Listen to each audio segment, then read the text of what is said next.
Hello, everyone. Hi. Welcome to this night's event.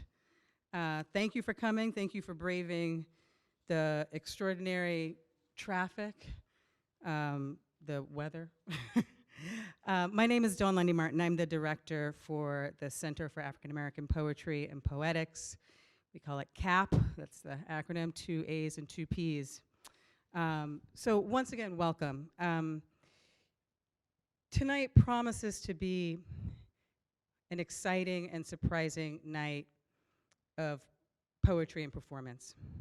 The event is titled Reading Justin Phillip Reed, and it's a part of a series of events celebrating Black History Month that my collaborators and I are calling Black to the Future, a festival of arts, social justice, and dreaming.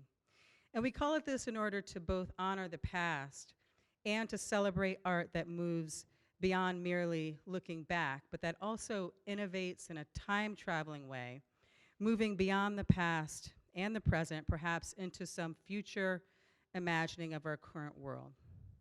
What if through the arts we could dream some livable, productive, progressive future? What if in making something and putting that art into the world, the dream becomes manifest, material, reality?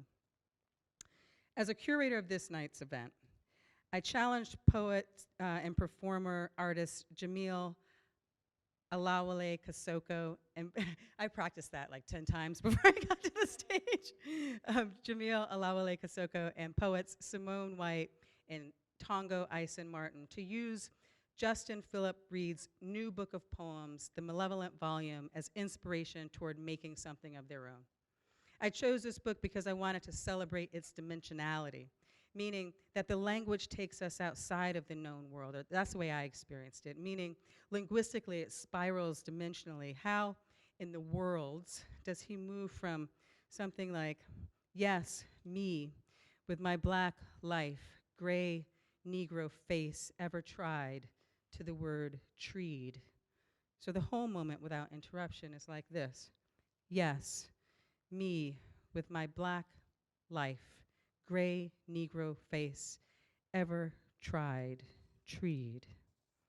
This is just the smallest little snippet, but you get the picture. I think that the imagination, our imagination, when we encounter this work, cannot help but be affected and transformed. Jamil, Simone, and Tongo were sent galleys of the book a few months ago and asked after reading it to create new work in response, reaction, disjuncture, disrupture. I invited them to think in creative practice inside of this historical moment and its relationship to a liberated speculative future. Risk, I reminded our invited guests, is a central element of the speculative, and accordingly, I asked these artists to engage radical, formal, linguistic, corporeal, energetic, and intellectual imaginings that disrupt reality as we currently understand it. That said, I have no idea what we're going to witness. So what will, when Jamil was setting this up, I was like, what is going to happen? What will happen on this stage tonight will be as much a surprise to you as it is to me, it's a surprise to me as it is to you, but what a wonderful cliff-hanging way to experience art, I think. So here's the scaffolding. Jamil will perform first, then Simone, then Tongo. We'll hear some work from Justin himself.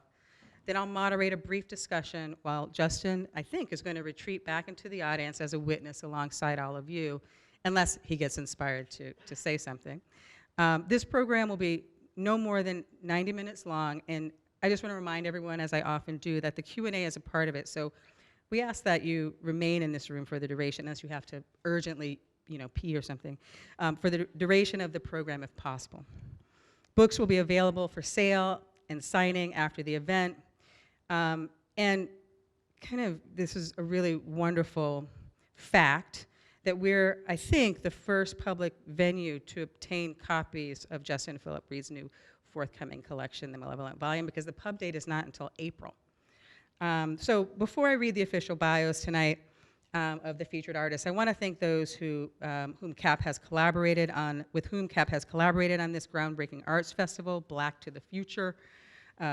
Deep gratitude to the Jazz Studies Program, the Africana Studies Program, the Office of Diversity and Inclusion, the Office of the Senior Vice Chancellor for Engagement, and the Kelly Strayhorn Theater, where there will be events on Saturday. As always, CAAPP thanks the Dietrich School of Arts and Sciences and the Dietrich Foundation for their generous funding. Deep thanks as well to our CAAPP GSA, Willie Kennard. So if you happen to see the Matrix-like green and black promo materials for the Black to the Future Festival, that's Willie's striking design, so are the posters for this particular event. And none of this, what happens at CAAPP, could happen without the careful attention of Assistant Director Lauren Russell, so thank you, Lauren, and thanks to our undergraduate interns, Joe Jang and Danielle Dudak. Please check out the CAAPP website for more exciting events on Friday and Saturday. That's a part of the festival. Okay, so here are the bios. I'm going to read the bios, and then I will welcome Jamil to the stage. Jamil Kazuko is a Nigerian-American performance artist, poet, and curator, originally from Detroit, Michigan.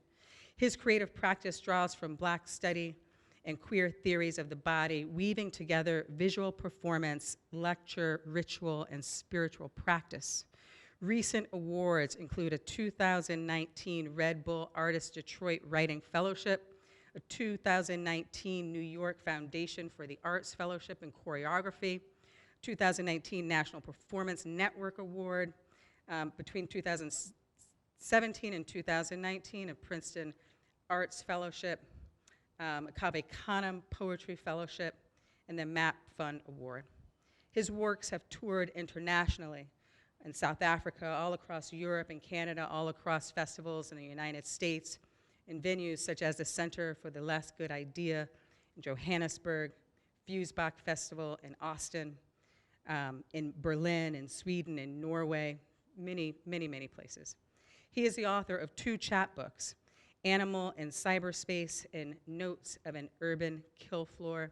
His poems and essays have been included in the American Poetry Review, the Dunes Review, the Broad Street Review, among other places.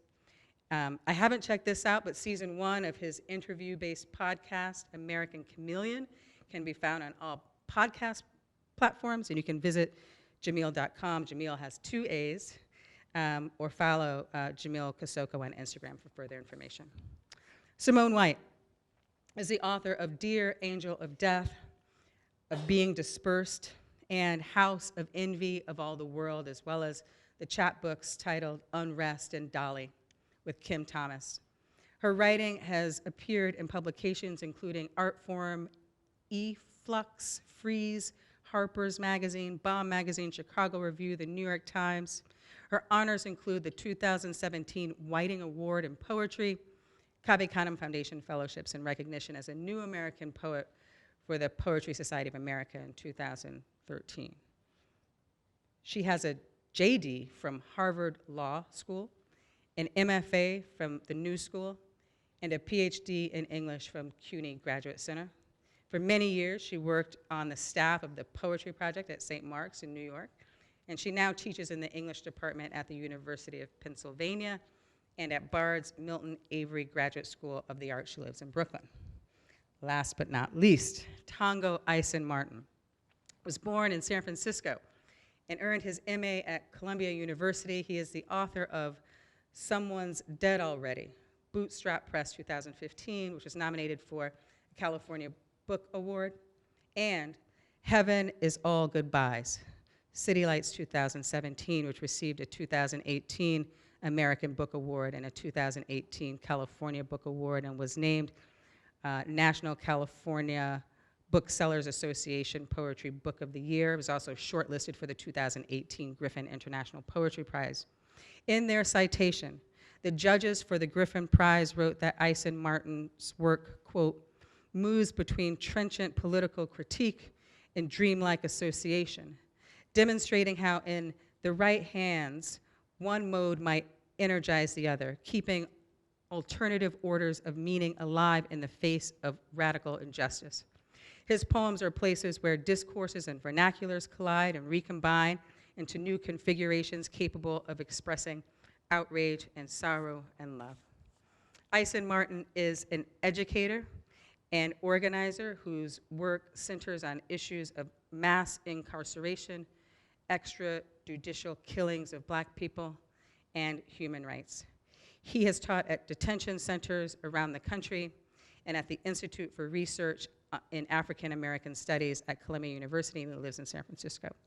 So I will introduce Justin Phillip Reed before he comes up, but please, in the meanwhile, join me in welcoming Jaamil Olawale Kosoko.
boy JIKDISYGIB, you know what I'm talking about? Yo, man, these haters, man, he ain't even worth it, man, cause, you know what I'm saying? I am what I am, and I'm not what I'll never be. You know what I'm saying? Just a piece of advice to myself, as well as those I care about, you know what I'm saying? But, you know, yo, man, you put God first, man. It ain't nothing you can't do. It's infinite possibilities. You know what I'm saying? Because I know I'm a young guy. I don't know about you, but, you know what I'm saying? If you do some research, which I encourage you to do your own research on this matter, and you will see that the words that I speak are truth. You know what I'm saying? We're all gods and goddesses, all of us, but it's up to us whether we decide to look within ourselves and to, you know what I'm saying, to unlock the full potential that we have. You know, everybody goes through problems, everybody have, you know what I'm saying, trials and tribulations. You know what I'm saying? Some are more well off than others, you know what I'm saying? But at the end of the day, it's what you believe in, what you know, who you trust.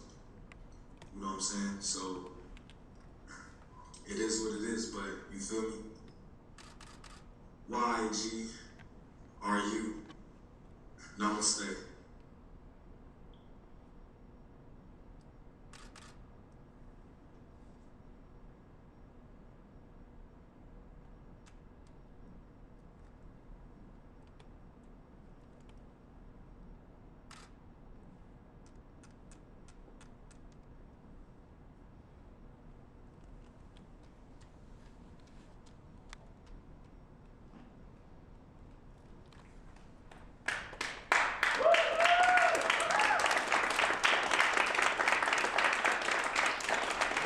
Now we welcome Simone White.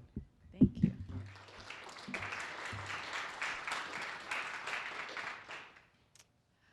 I can't see you. Can you see me? I'm just joking. I think,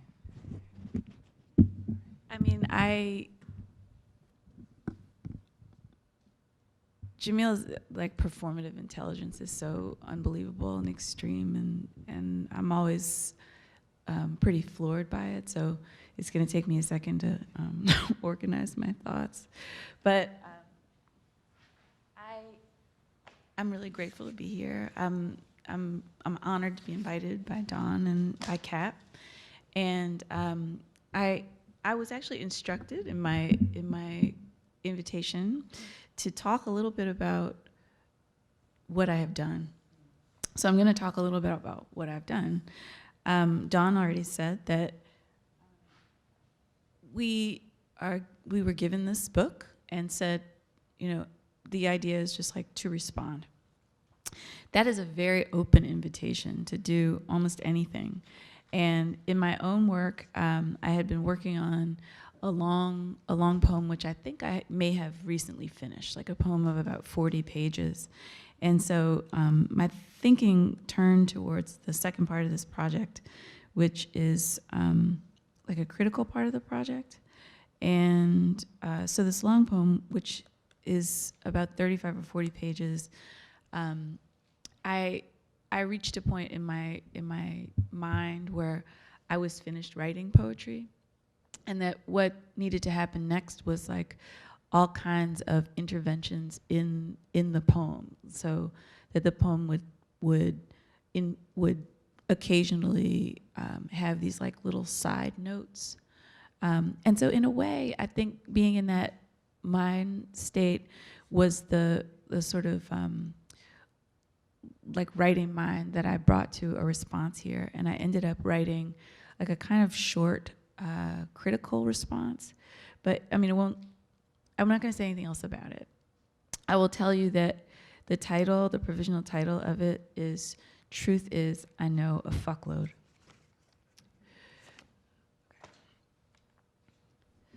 I have read a lot of goddamn books.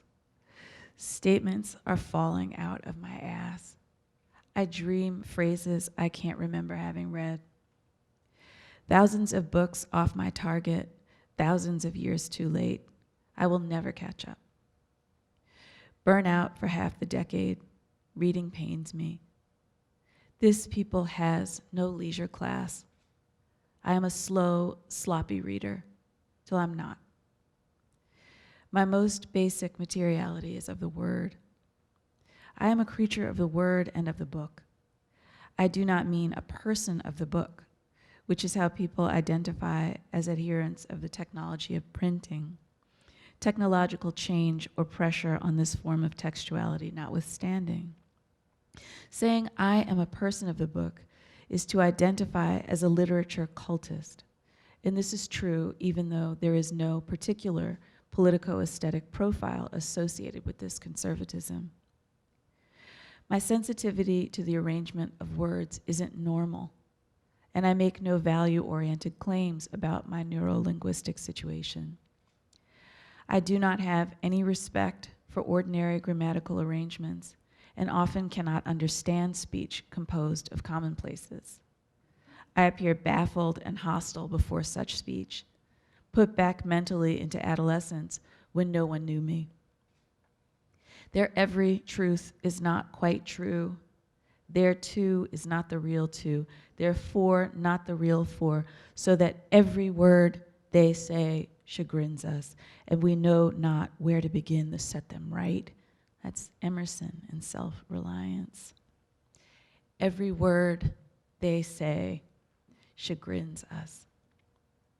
Obliquely, I indicate that my sense of what I am in writing has nothing to do with my literary identity, conceptually or otherwise.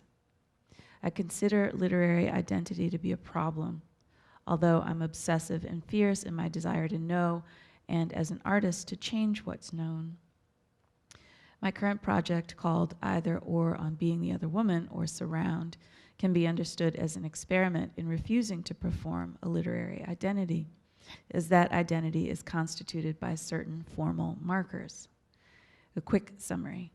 The poem is long, formally experimental insofar as it enacts the technological conditions of its composition by, for example, retaining the strange marks that are left within type by non-human intelligences like Apple and Google autocorrect.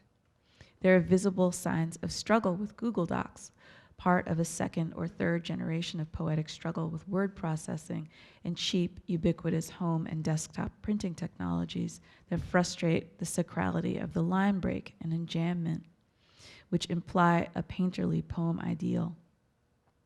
The formal groundwork or basis of the poem eschews historical verse form.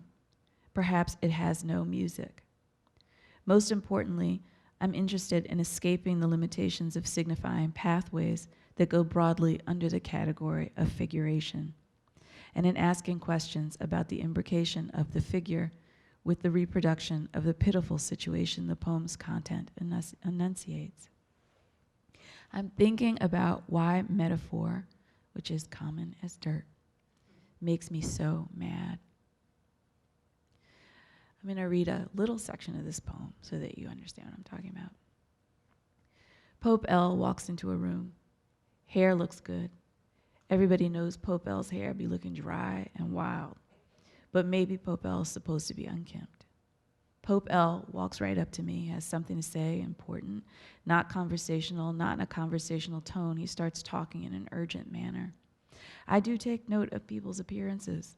Most everybody's in the way when they come up to me to say something. I don't pretend not to look. Pope L starts talking to me like we're familiar, so I forgot. I figured I forgot and knew Pope L from before, but I never forget a face, even though since I gave birth, I can't remember shit. I can't recall words like I used to. I like to characterize my thinking as orderly, if baroque. This goes on and on and on about Pope L. There's not a single metaphor.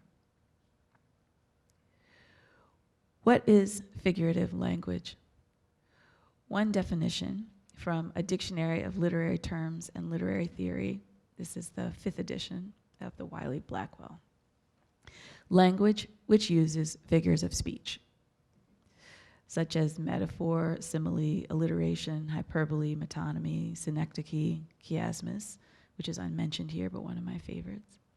It's fun and ironic to chase the denotations. like antimetaboly, zeugma. Consider that competent to masterful deployment of figures is supposed to constitute a developed prosody and thus to regulate aesthetic judgments. I felt a funeral in my brain, and mourners to and fro kept treading, till it seemed that sense was breaking through. That's a good poem. That's Emily Dickinson. Consider that in practice, a poet's relationship to this understanding of poetic identity might offer a basis for a common sense distinction between experimental and traditional poetics. Never mind that the innovative traditional distinction falls apart under cursory examination. Like most social things, the distinction is as if real. I'm fucking with you a little bit by performing a literary critical explanation of the connection between figuration and literary identity, since I believe that the difference between the experimental and the orthodox is emotional and political and has more than a little to do with swagger. It's fun to pretend. Since I already told you, literary historicism must be regarded with the highest degree of suspicion. This, too, as if. My long poem that won't say a metaphor flirts with being bad. A bad duck that won't waddle or quack, yet nonetheless insists it is a duck. What is a duck that is not made of duckness? Is not a duck made of entrails and feathers and blood? Its near creature makes it so, its heat and unlikeness to the granite it mounts. A bad duck is probably still prey. Can a poem that is not a poem change the order of things by repatterning, via composition, performances and practices of reading, the intelligibility of arranged words? Disarray would have become an alternative criteria of not judgment, but truth.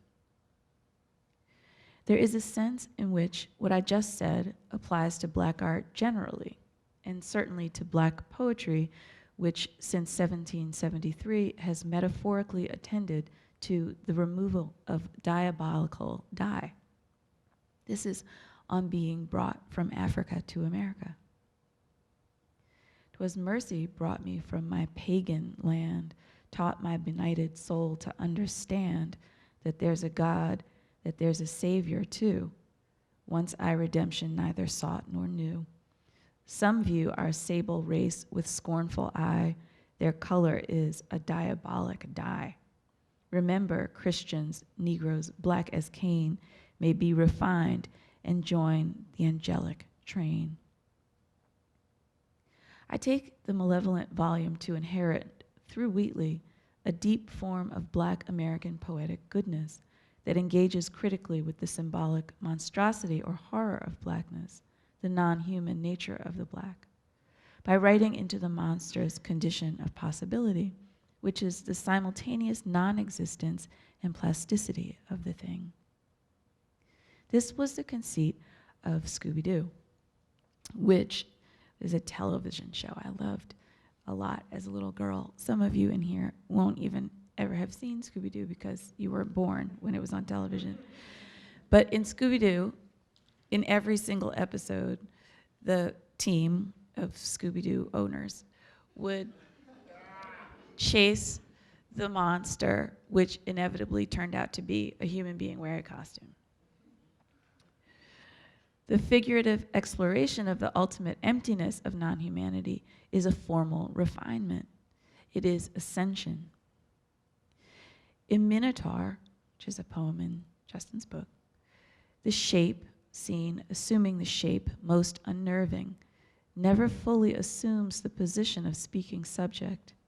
It utters, I was not, I was perhaps, have bent, as evidence of existing or trace, have been witness to violence drawn into the line of the speaker's figurative capability, but displaced. Quote, have been where day breaks like someone else's father's face, unquote. In Say Wisho Price, drawing a tight citational circle or set that involves the Langston Hughes poem Warning, Nas and Genuine's You Owe Me, and Matthew chapter 5, verse 5. The monster is lower than the meek inheritors of Judeo-Christian earth, is rather a bewildered impossibility occupying limbo. Notably, several of the book's poems identify moments when the speaker emerges from limbo to lucidly endure a moment or event. The titles, When I Made a Monster, When I Had the Haint, When I Was a Poet, poet here grammatically assuming the position of monster or haint. The creature, although, quote, playing dead, unquote, has a life that registers in recording the vividly violent imagination and capacity for presencing through wordplay. Quote, I could be last seen outside any building wearing what appears stolen, the sunlight, for instance. Quote, my siblings snap the necks of sheep while trying to count them. Quote, I arrive at no place on time as long as my life is chronologically implausible, which it is, as long as it is mine. I take this poem to be a kind of source code for the Malevolent Volume, for its signifying practice. That is, it gathers a variety of texts and it reorganizes them in terms of the vectors by which the terms of the poem have to travel. You could call that metaphor, you can call it signification, you can call it, bewitching. I have never been a rule-abiding person. I have learned that my experience is not contemplated or respected in ordinary language. It cannot be thought along an ordinary circuit of signification, which will lead directly to a defense of myself as a thinking subject. I don't care to be a thinking subject, or intelligible as a poet even. I am afraid of dying before I can ready my son for combat. I'm afraid the insanity of white people might snatch him from me. But nothing about the institutional game of culture has my full attention as an artist or a human. For all these reasons, in Justin's work, I connect most warmly to unexpected effects produced by plain language. In his poem about Sylvia Plath, of someone else entirely, at one point, the phrase, all y'all get up off the rug. In Leaves of Grass, which is, it's leaves of grass. I paid my bills, and therefore I perpetrated. This poem, I'm going to read a little bit from because I think it's pretty extraordinary. A lead spray of starlings. Even if Justin reads the poem, it'll be different if I read it. The figure of the nigger did its long-lidded hover, a flutter over fields, dragged itself flat with a tractor clatter, combed a magnolia's crown, shook down its messy skirt. Exhausted we lay like open graves watching the scatter constellate. We called out cuttlefish, bindle stiff, moo ring, sport, POTUS head, Nina. This language orients my attention toward the disorganized material of speech that is only partially in the light of dehumanizing grammars. Denise Ferreira da Silva talks about an artwork's operation in the space of the virtual, the meaning made before or after all known combinations of existing terms. Reading will get complicated during our Q&A, so thank you, Simone. And please now welcome to the stage, I don't know how we're gonna get this tall enough for you, Tongo Eisen-Martin.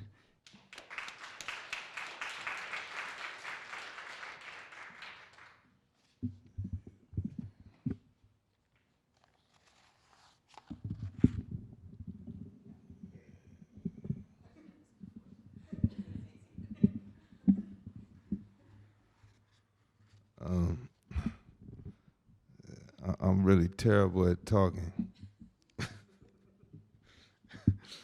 I just, want to start off by just saying how honored I was to take part in this and how ridiculously brilliant the poems are. it actually, they in a way almost impossible to read in the same way, like, you know, like how you're not supposed to like really stare at an eclipse with, you know, without the little groovy box glasses, whatever.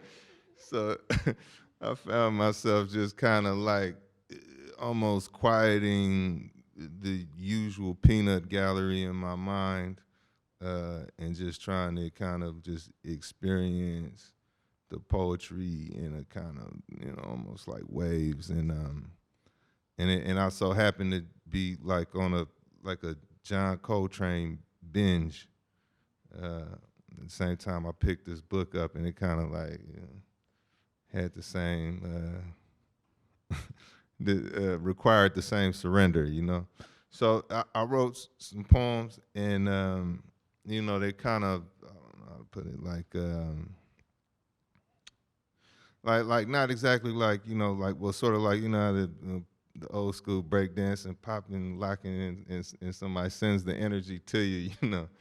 But like along the lines of like if he was to pass me his Tai Chi, you know.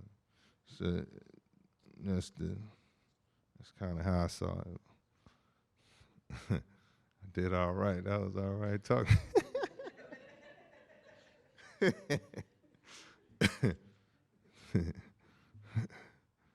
All street life, to a certain extent, starts fair.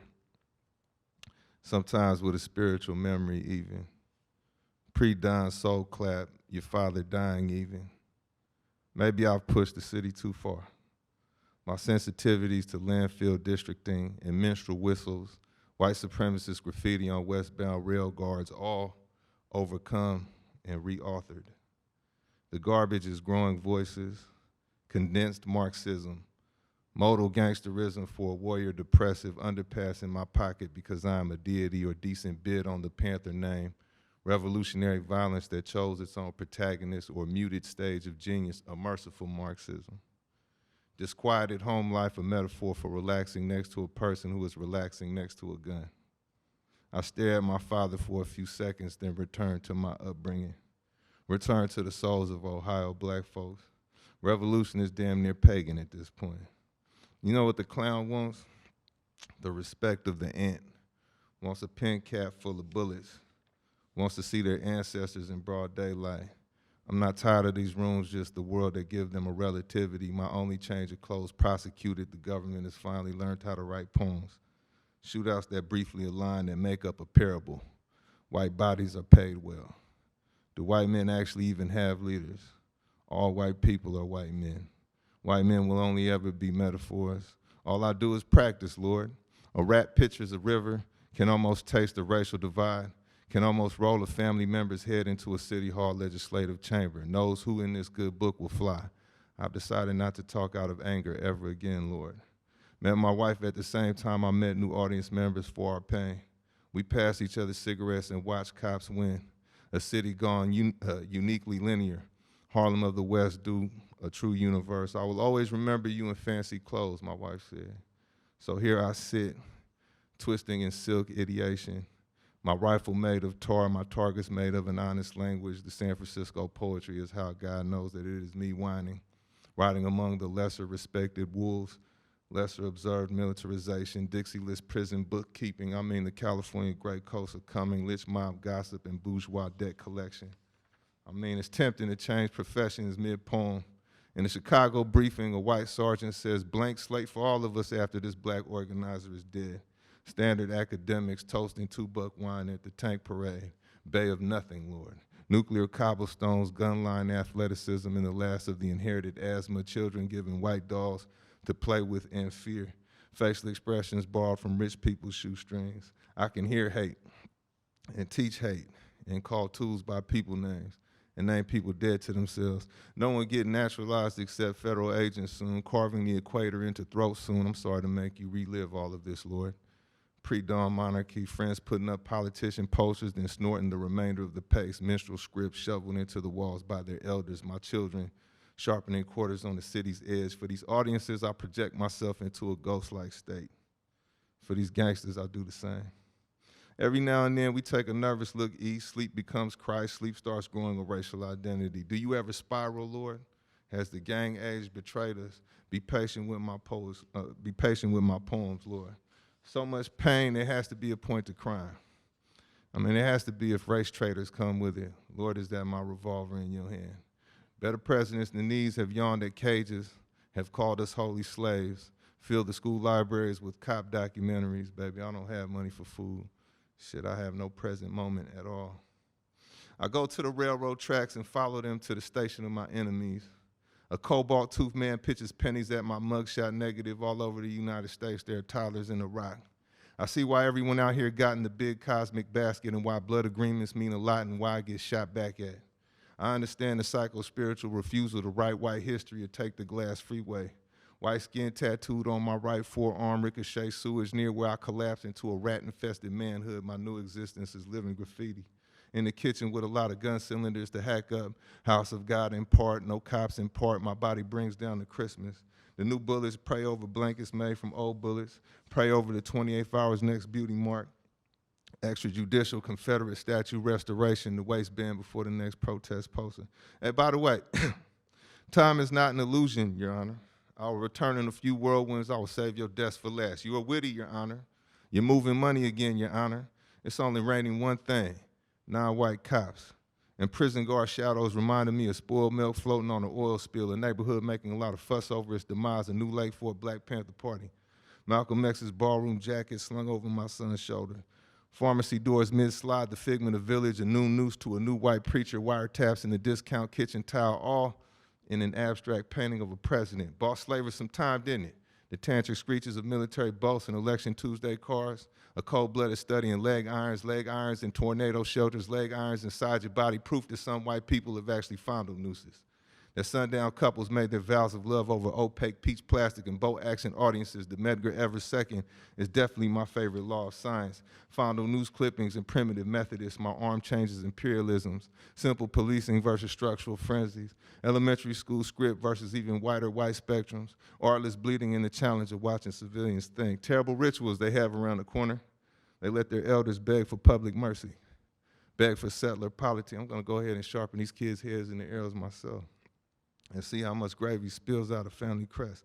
Modern fans of war, what with their t-shirt poems, the t-shirt guilt, and me having on the cheapest pair of shoes on the bus, I have no choice but to read the city walls for signs of my life.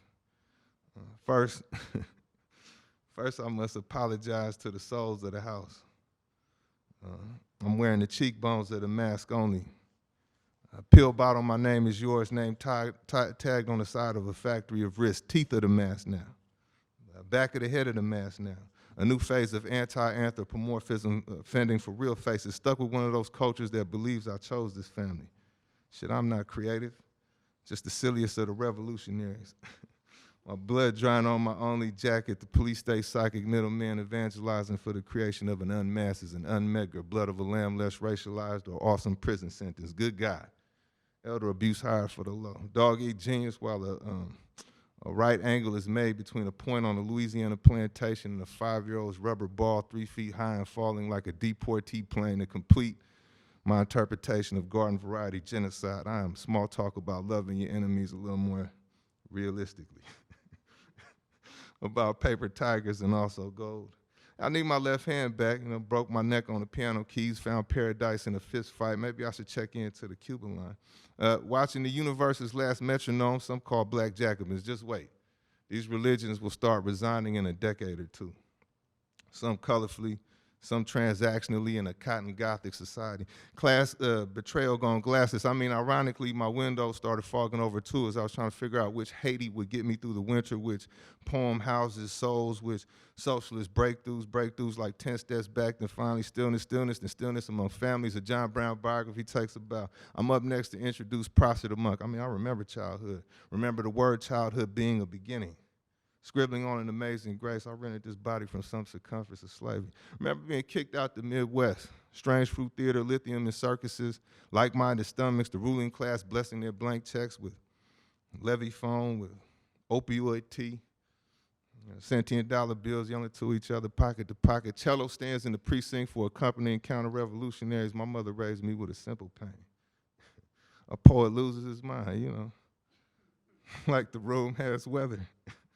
Or first girlfriend gravity, police not gravity, mind game gravity, or revolution languishing behind the sugar in my good friend's mind. You know, the difference between me and you is the madness wants me forever. A pair of apartments defining both my family and political composure. Books behind my back, bail money paved into the streets, playing euphoria, euphoria cliche.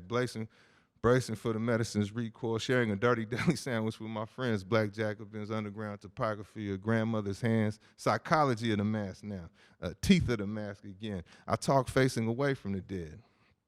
They replace me with the change in my pocket, a penny that's yet to be invented. They say, you have to know how to cut a throat on the way to cutting a throat.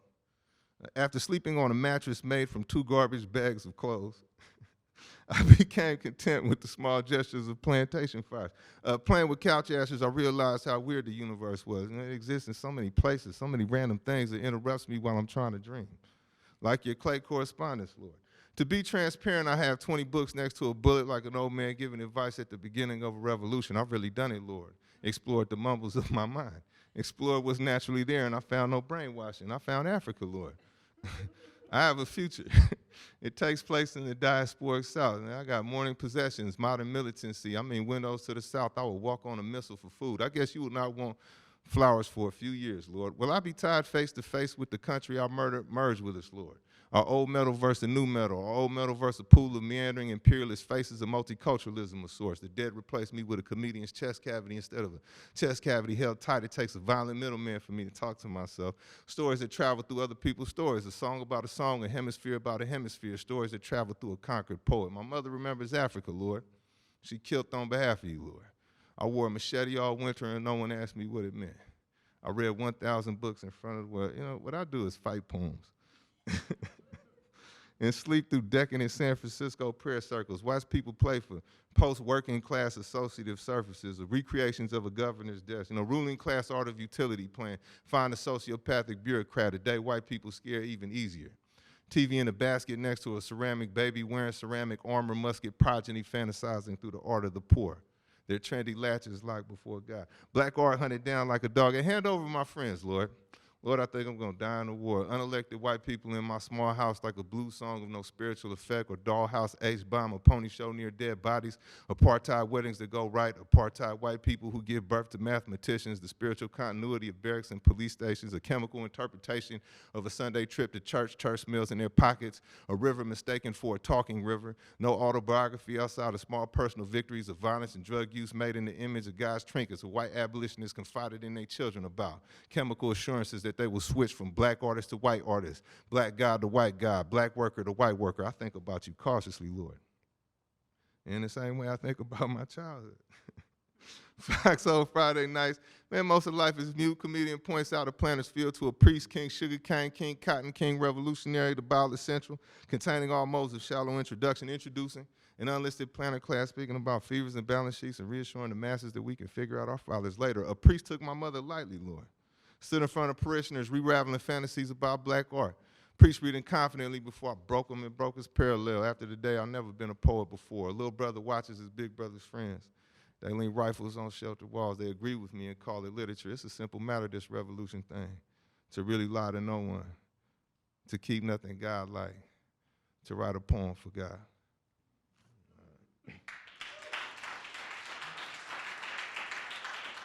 It's like, what is reading? Everyone's, I mean, it's like y'all reading, it's like, first of all, it's like the 3 performers, thinkers so far from like different planets,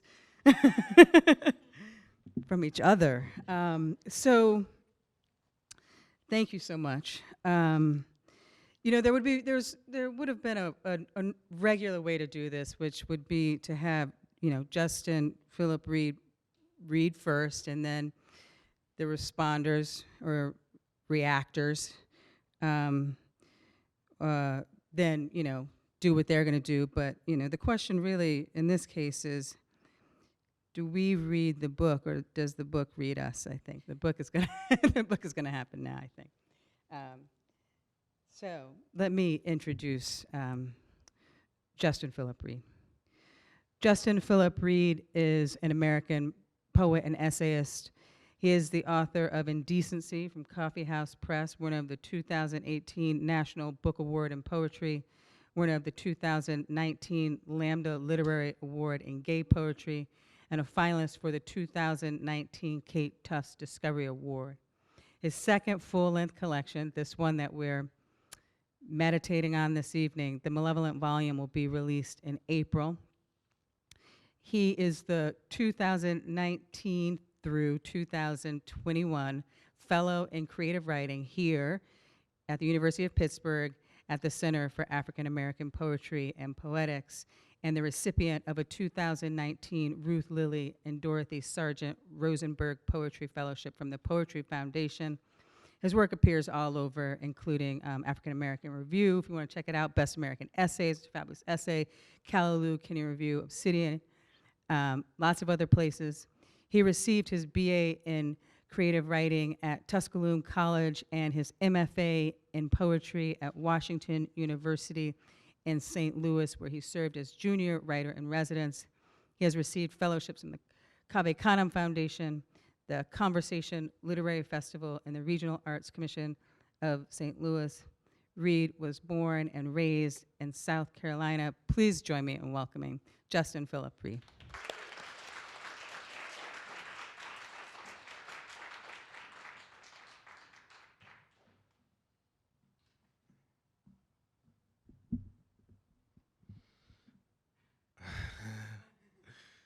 I really can't see anything up here.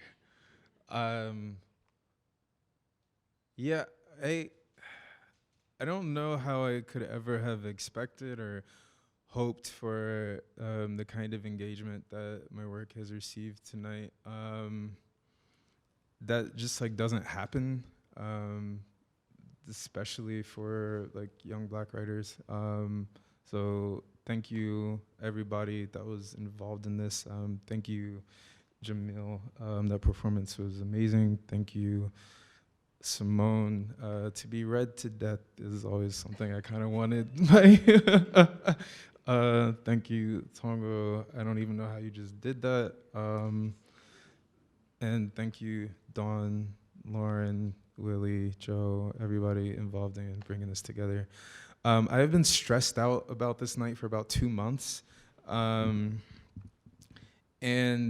in kind of living with that anxiety, I have also attempted to make it productive and therefore bring it to kind of the room in which I also think about horror films, which is one of my obsessions. And so the prospect of this particular event and about what would happen and how it would shift my mind completely, I started thinking about the film The Astronaut's Wife.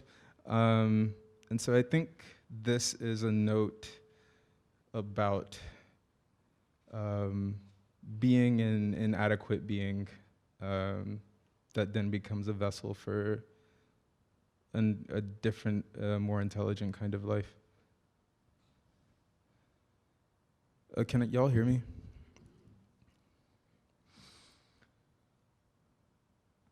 Suddenly, I feel compelled to consider the textures of virulence and possession.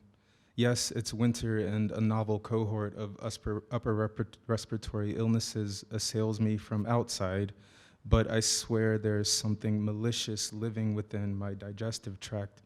It stays with me no matter what I eat or don't, what rail I touch on the bus, or what vapors I inhale in the university elevator. At night, my intestines twist and bloom as though in compact imitation of that one scene from Annihilation, and I am both accompanied and abandoned in the bedroom. If I whine like a dog kicked in the ribs, I let the pillow muffle it. The doctors know nothing and want to prescribe immune suppressants. They hand me over to lab tests. I play host to this mysterious science fiction while 3 differently ill artists enter my book before it can stand and set about transforming it.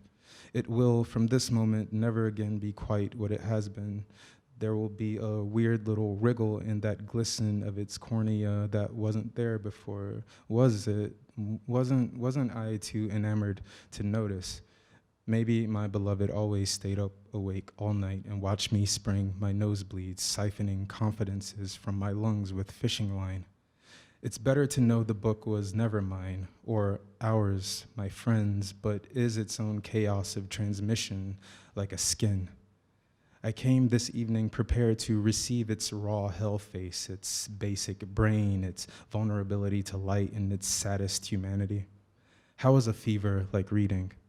It all happened so quickly. One day you wake up in the sunken place of a sickly creature, and your body despises your life. Yesterday, I believe I began to hate the book. I hate this part, says Jillian Armacost to her husband, Spencer. You're still here, but I know you're going, and I hate that. It's the eve of Spencer's mission, the opening scene of the 1999 sci-fi horror, The Astronaut's Wife. It stars Charlize Theron as the wife, Jillian, Johnny Depp as the astronaut, Spencer, and Joe Morton as the disgraced NASA rep and sacrificial Negro, Sherman Reese. It happens to Charlize as happens to Charlize in The Devil's Advocate.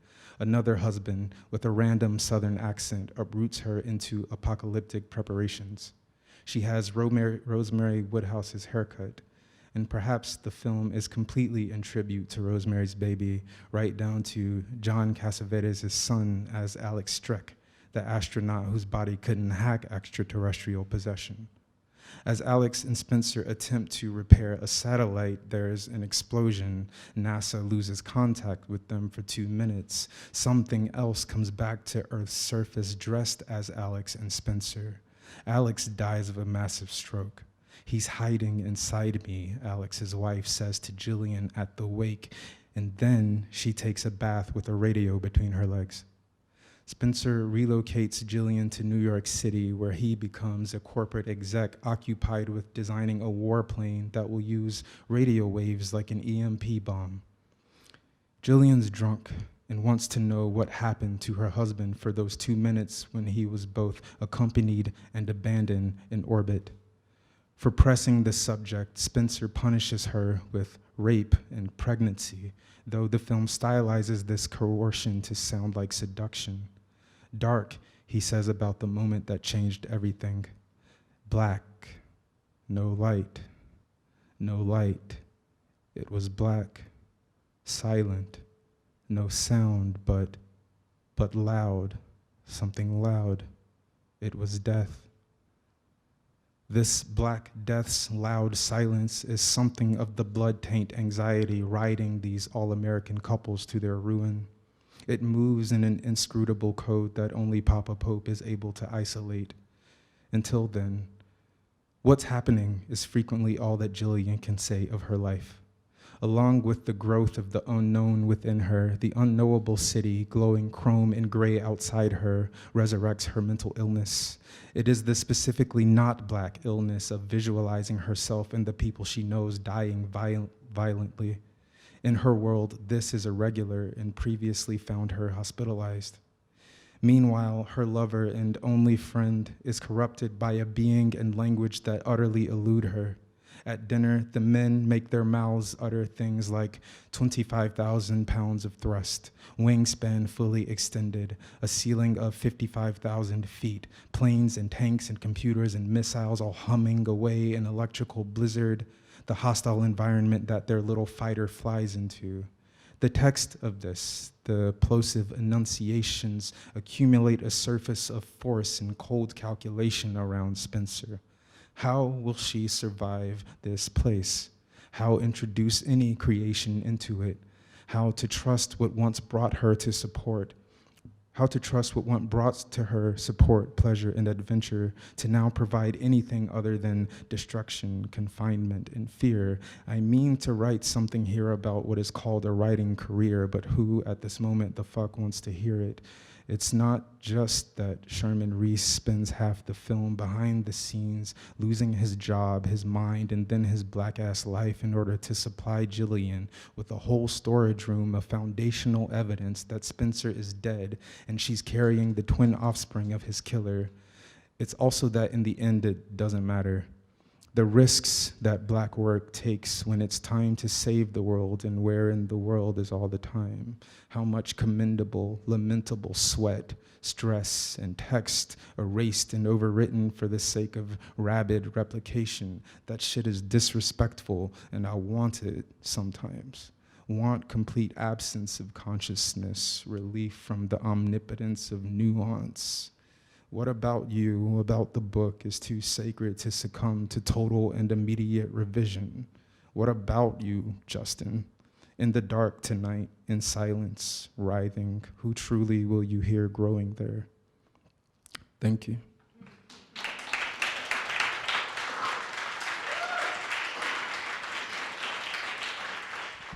Well, one more round of applause, please, for Jamil, Simone, and Tongo, and Justin Phillip Reed. So, I thought Justin was going to read from the book. I had no idea what was going to happen in any of this. Thank you so much. This was an amazing evening. I actually want to start by asking you about how you came to, a little bit, because you didn't get to say anything about how you came to the performance that you came to after reading the book.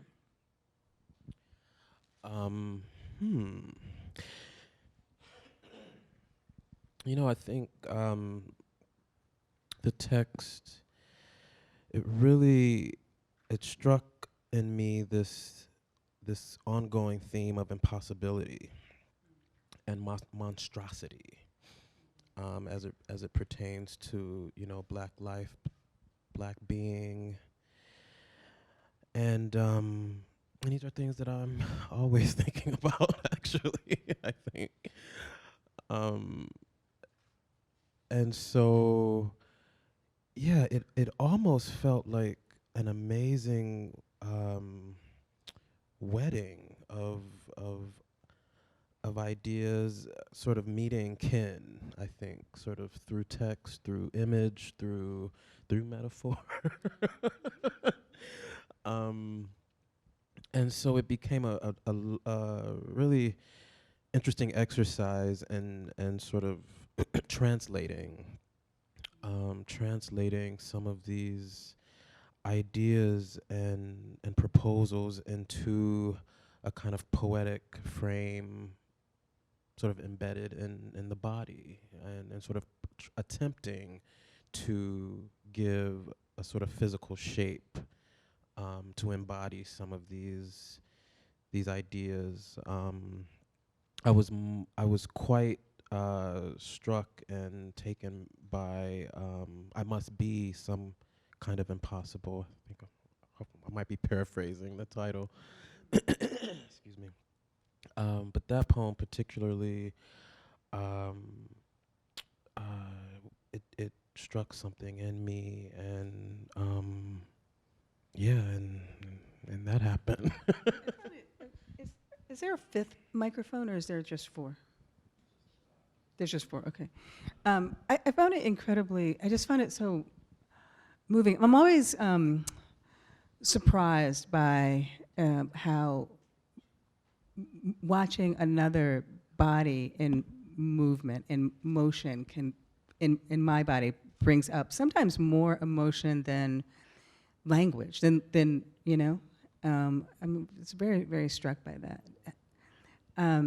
So I'll ask a question to everyone, and then if you have questions for each other, feel free to ask questions for each other. So one of the reasons that I like to do curate events like this is because I'm interested in what we learn as creative artists when we encounter another text, another creative text, and are asked to interact with it, right?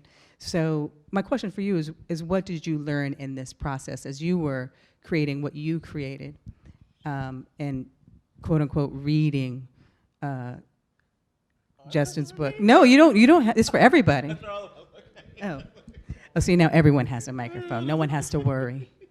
We'll start with you, Simone, because you learned, you seem to learn a lot. You learned something about, I mean, maybe you were already investigating these ideas about language when it comes to metaphor and what you were calling did you call it ordinary language?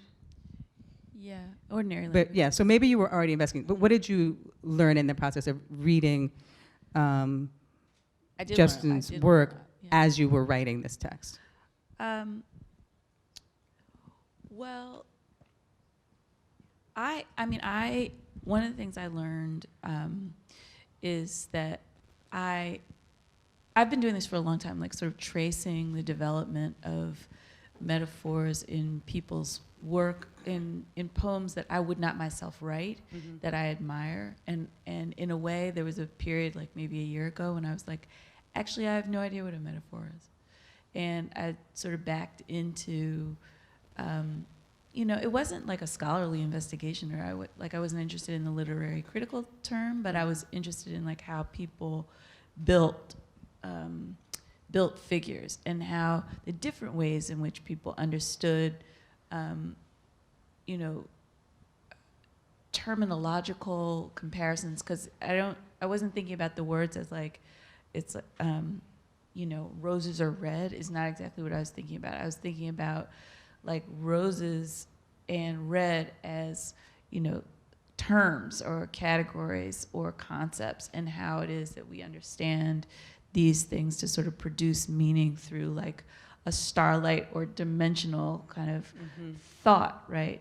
And so it's like not everybody has a different relationship to how they understand words to move around, which is why I understood it to be important to like recount how I understand like how words move through me, right? Which is kind of like chaotic, it's almost symptomatic, right? But what I learn always is that I am currently like enraged in a way by certain forms of, by certain kinds of speech. And I can, it's very, very easy for me. I mean, I'm maybe enraged anyway. And so being, I'm surprised by how somatic my response is to language these days. And yet, but there are always certain kinds of sentences, usually direct address, usually like sentence-looking sentences, that I respond to in ways that you wouldn't think would register like poetry, or register like artistic or elevated, or possibly like not moving along the lines of signification that you would expect. But that's what's hitting me these days. And so I've been just super curious in tracking how people modulate between those two registers in poems. And yeah, so that was one of the things I learned, just like how to talk about it. Okay, Tongo? Sorry, calling you. I know you don't want to do this part. Talking again. All right, here we go. All right, we can do this. You know, it kind of, kind of along with a lesson, there was kind of just a permission. It reminded me of the experience I had reading Audre Lorde, in which it was like, wasn't necessarily like, okay, you can do this, this, and this, because I can't figure out how her mind works, you know. But just like the permission is just like, do what you want, do whatever you want on a page. And it's not necessarily like that steel sharpens steel, but still kind of reminds you that you are steel. And so just, you know, being, you know, just kind of like being in his mind, really, it was just like, oh yes, this is I'm in this game. This is what we do. So I was just more like appreciative of the immersion than trying to pick up. Again, like to me, like it was impossible to operate out of. I know that the understanding of left and right hemisphere has changed, but I don't know, whatever the combination was, I had to shift it in order to actually in order to really experience it and get through it. So. Yeah, it was more the immersion. I mean, in a way, I'm probably asking you to give language to something that it's almost impossible to give language to. I feel that, you know, I just worked on this this chapbook with Toy Derricotte, and she sent me a poem, and I wrote a poem, and then and it's kind of like, how did we get to where we got to? Like it's you know, the way that you kind of take up something from the text, or feel like some kind of different permission is granted in reading the text, or something like that. I don't know, Jamil, do you want to say something about what you know? Yeah, I think, there's something about permission to kind of lean into unpredictability and just a kind of unknowing, and yeah, and I think to try to, how does one literally give voice to what is, what doesn't have language, or how to give shape to some of these really just immaculate verses. That was really my task that I had sort of given myself, and I feel like I'm still very much trying to find that and shape that, but this was very much a a kind of test in that. It's so funny, because, I mean, in your performance, I kind of, I was struck by the way it led me back to what I wouldn't have defined necessarily as guttural in the Malevolent Volume, but your performance made me think about the guttural in Justin's text, which is kind of an amazing experience. Y'all haven't, most of you haven't read it, but you will, because it wasn't available until today. But I will open up the floor to questions from the audience, and then we'll also talk amongst ourselves as well. Oh, is the light too blinding? I just want people to see anyone who's... Oh, okay. I don't know. Can we make this light less blinding so we can see the audience?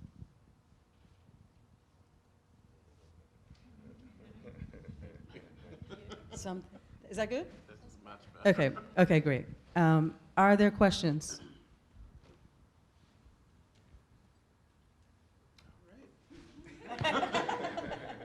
Sometimes it takes a minute.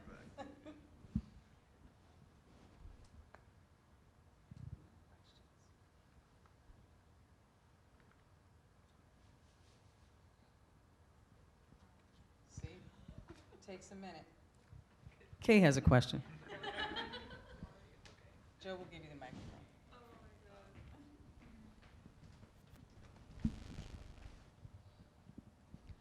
Okay, this question is for anyone, everyone. I was really getting a sense of haunting in all of your work. Is there anything you would like to speak to about haunting, or were you thinking about that, or?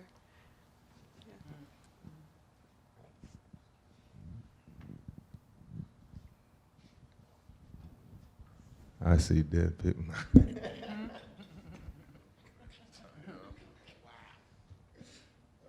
Haunting. Is that what you said, haunting?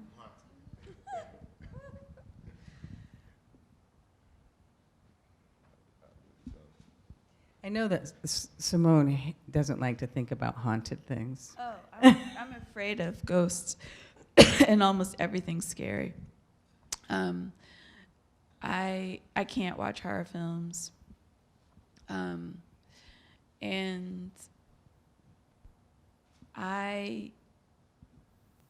But so like my response to you is in a way like Dawn's response to this whole process, I think, which was, I cannot imagine being in the head of any of the people in this room, including Dawn, who's like, the way Dawn speaks in general, I find fascinating. So we'll talk about it later. But I don't know how Tongo does what Tongo does. I can speak to my observation of a kind of openness, or my observation of a kind of zero level of operation, like in the brain, where things can get in that are not organized grammatically, but are impressions. If that is haunting, then I'm interested in that. In the same way that Jamil's performances do seem to come from, I mean, while meticulously plotted, it seems to me, and choreographed. I mean, certainly there's some improvisation, but ultimately they seem to arise from a place of spiritual openness, and receptivity, or something like that, you know? And in my own experience of writing, I mean, truly, I am driven almost completely by anger at the moment. So you know, but that, in my estimation, is also a kind of openness to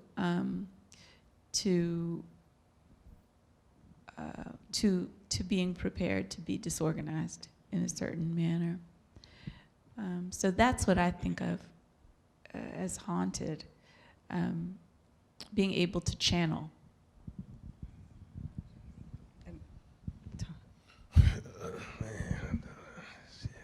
How do you do it?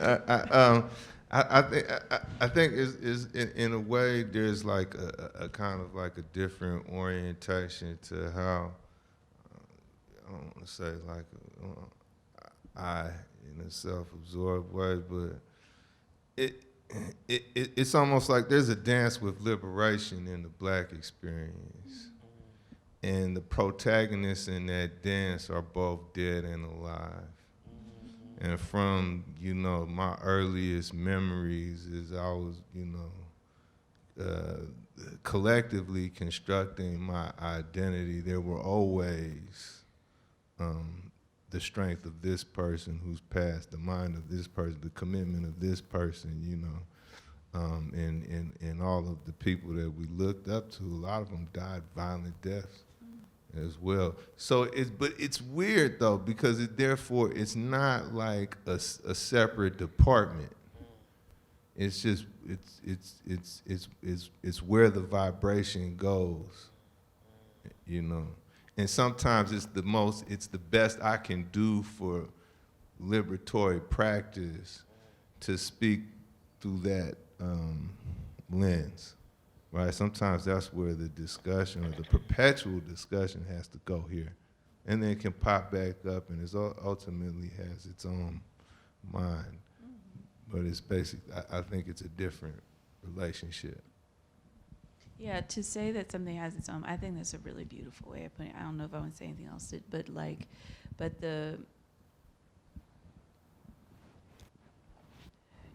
yeah, I mean, what I was trying to sort of say was like a poem that does not have its own mind frightens me in a way. Mm-hmm. And and in a way, you're trying I'm trying to like wrestle away a mind that has been offered to me, and that I could trace many possible easy like containers for, but I don't want something like that. Should I try to answer You that? can try. I'll try. And then we have, just so you're thinking about it, we'll have time for just one more question. One more question, after this. okay. I'll be brief, which is just to say that I've been really sort of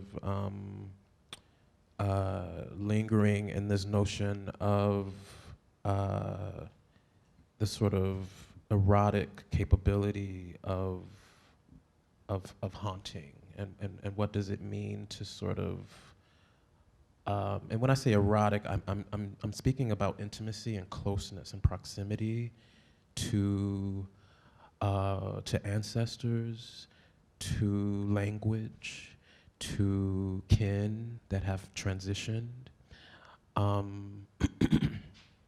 and thinking about the way in which I am haunted by these beings, but trying to reimagine what my relationship can be, other than other than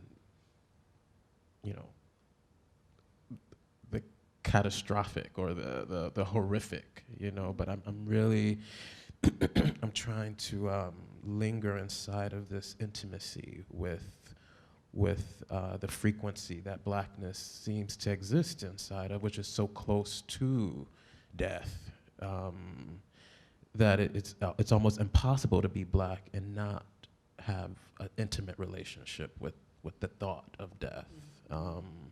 And so for me, it's something that I'm working through that. Thank you. Is there a last question?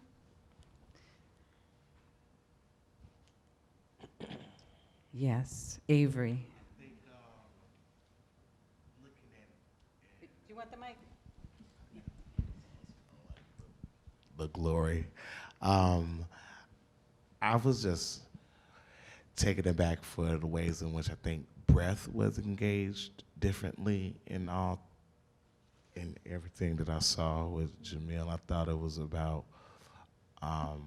lack thereof, and with Simone, the abundance, and with Tongo, this really interesting way in which of control that kind of reminded me more of circular breathing, because a lot of your phrasing is long, like that the breath that's required for a lot of wind and brass players to complete phrasing. And I just thought that was an interesting resonation in the talking of monstrosity and mortality and black existence and black life is the idea, and or the breath as economy, right? That's all. No, that was a comment. I think that's a good comment to end on that. Do y'all have anybody have a response? I think that's a good comment to end on. Thank you, Avery. I want to say, before we give our phenomenal artists one more round of applause, thank you for coming to this event. What I love about events like this is that this will never happen again, right? This configuration, this work will never happen again. Usually we go to a poetry reading, and I do this when I do my own poetry readings. I read my set, right? But this is not a set, so I want to thank you for coming to this one-time experience, joining us in this intimate space, and for your attention, and thank you all.